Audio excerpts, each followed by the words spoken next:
me start by congratulating the entire team that was involved in the process of formulation of this strategic plan for the Kenya Yearbook, covering the period 2024 to 2028, of 2024-25 to 27-28 for that matter.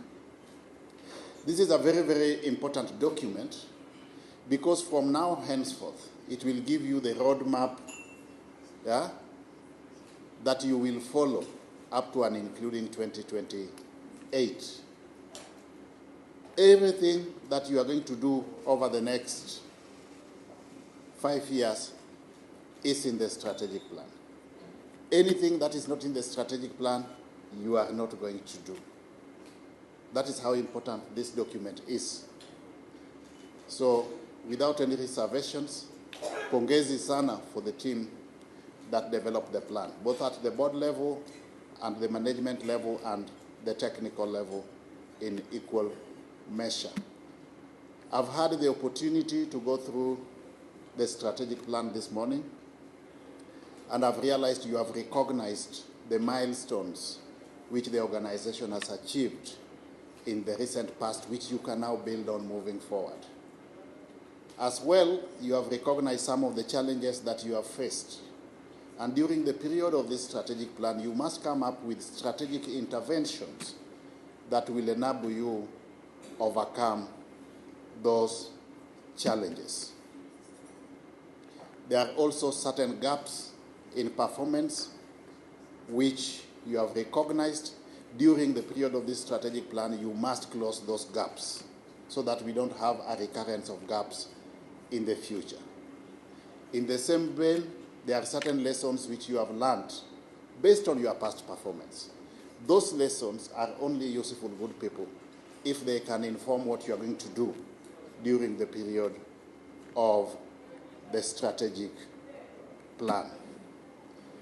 I've realized you have done a contextual analysis, through which you have analyzed what is happening in your operational environment. You have aligned to policy, legal and regulatory perspectives because you don't operate in a vacuum.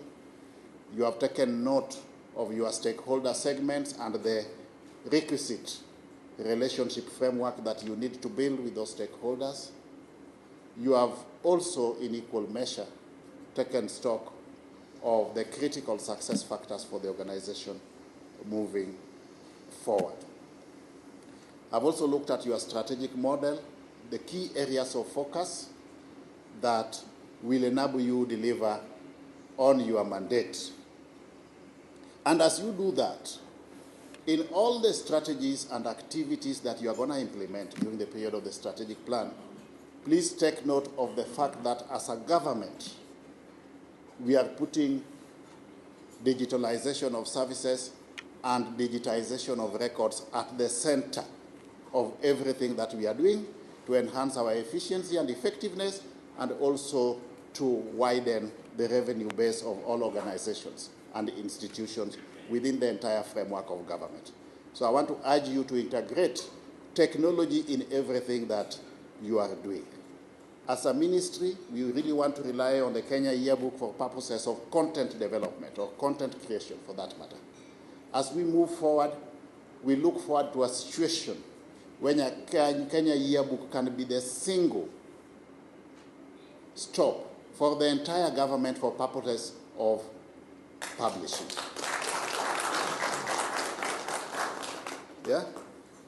We will help you from a policy perspective and even legal perspective to ensure that the organization is anchored on a strong legal mandate.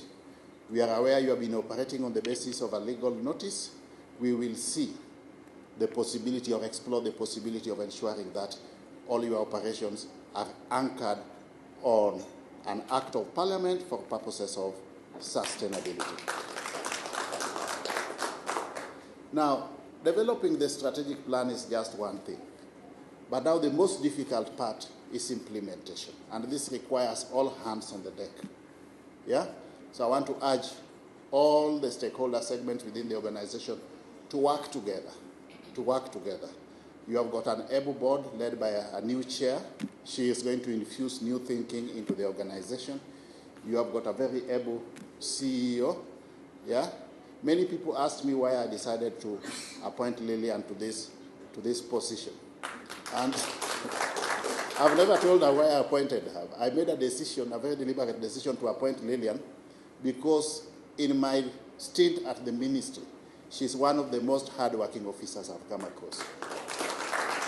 Somebody who works with minimal supervision.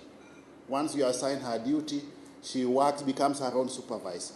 And that is what we want everybody within the organization or within the framework of the ministry to emulate. I've got no doubt in my mind that she will provide proper leadership under the close guidance of the board of the institution to steer the organization to the desired direction. And with the experience also that you have within the board of directors, we can re-engineer the operations of this institution so that it gets a strategic fit in the operational environment to be able to attain optimal capacity utilization levels. With those many remarks, it is my distinguished honor and privilege, good people, to declare this strategic plan officially launched.